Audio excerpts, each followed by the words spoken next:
injection if it means that he has to do that to play. But I don't think anybody thinks Micah Parsons is going to sign a $188 million deal. Green Bay is going to give up what it did, and he's not going to play against the Lions. So look for Parsons to be out there Sunday. And meanwhile, we have our first injury report of the season with lots of little informational nuggets on there. Trayvon Diggs, good to go tomorrow night. Tyler Guyton, good to go tomorrow night. Jalen Carter, good to go. Landon Dickerson, who had knee surgery last month, is going to make it back. He is not even listed on the injury report for Thursday night's opener, so the Eagles will have their ultra-tough, ultra-talented Pro Bowl guard, Landon Dickerson, trying to open holes for Jalen Hurts and Saquon Barkley. That Landon Dickerson news was huge. When we heard that happen a little while ago, we were worried he wouldn't be ready for the opener. As Adam's telling you, he is. So how about this? Just over 24 hours until the Cowboys-Eagles game kicks off. It's almost here, people. The Cowboys only have 4 active wide receivers, but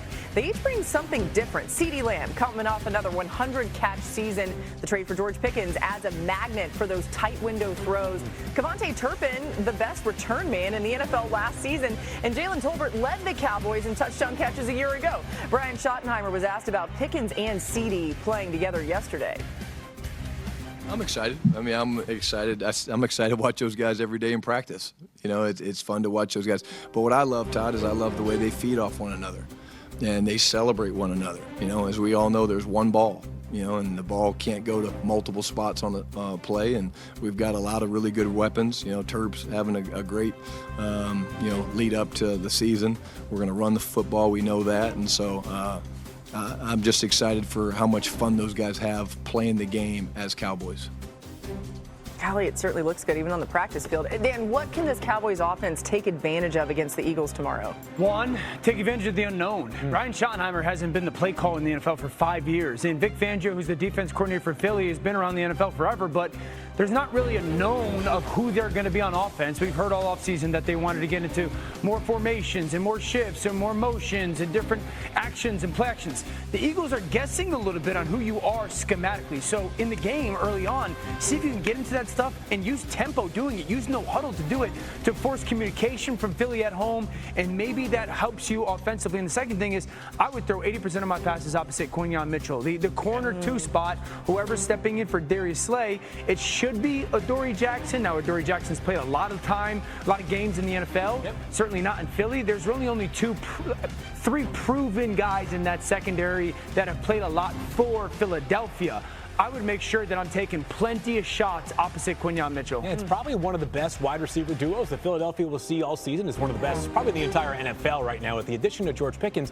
But it's an inexperienced group collectively in Philadelphia, not in terms of like actual time played in the NFL. But to your point, Dano, like this is some new faces that are going to have to communicate at a high level, which say what you want about Philadelphia's roster. Listen, there are no major roster holes for Philadelphia, but there are a couple of guys who are going to have to earn their stripes. There is no longer a C.J. Gardner-Johnson, a Darius Slay, guys who have been there, seen a lot of skins on the wall in Philadelphia. So it's a big test coming out of the gates here for that Eagles secondary. And this Cowboys offense, I know Shotty keeps talking about wanting to run the football, but I'm sitting there thinking to myself, when you got those 2 guys, like, I would take shots early. Make them earn it in the secondary.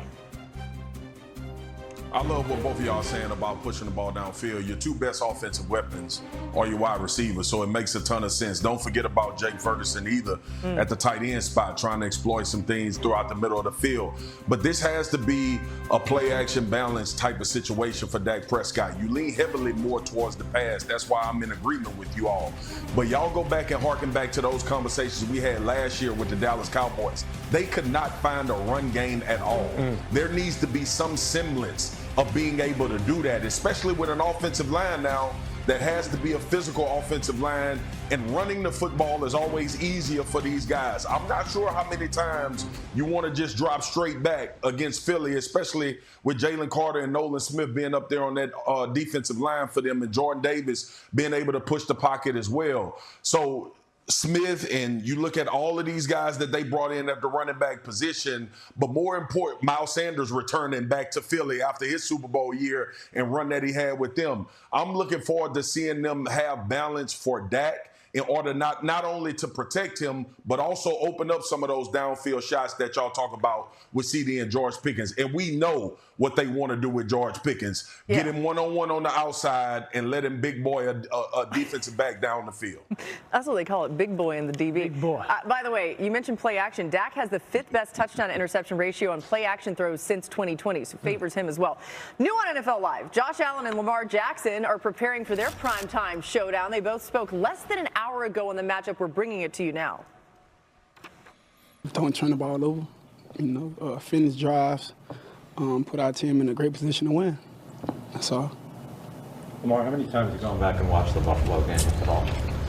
I can't count. Just watching film a lot, but just me going back to see like a loss, I don't know.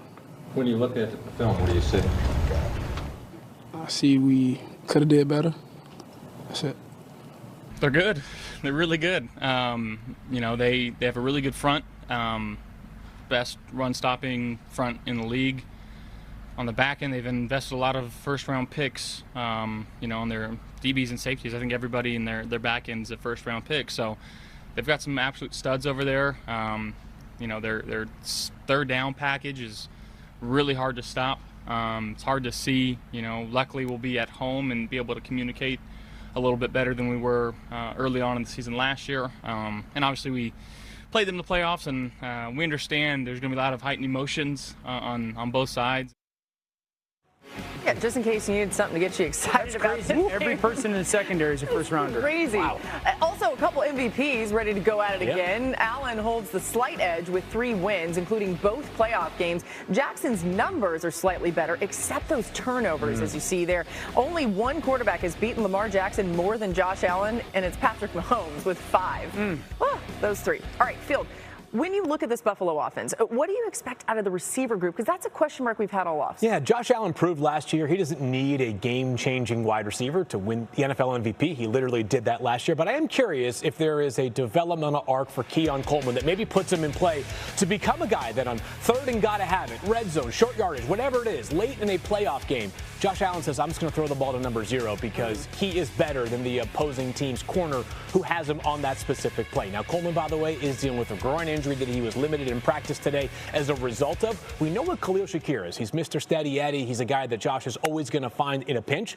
Is there a guy that when you're just down and you need it and you just need your best to be better than their best, is there somebody in that group? What I think is a big deal with Keon and Josh Palmer, who they signed from L.A. in free agency, is are they willing to block?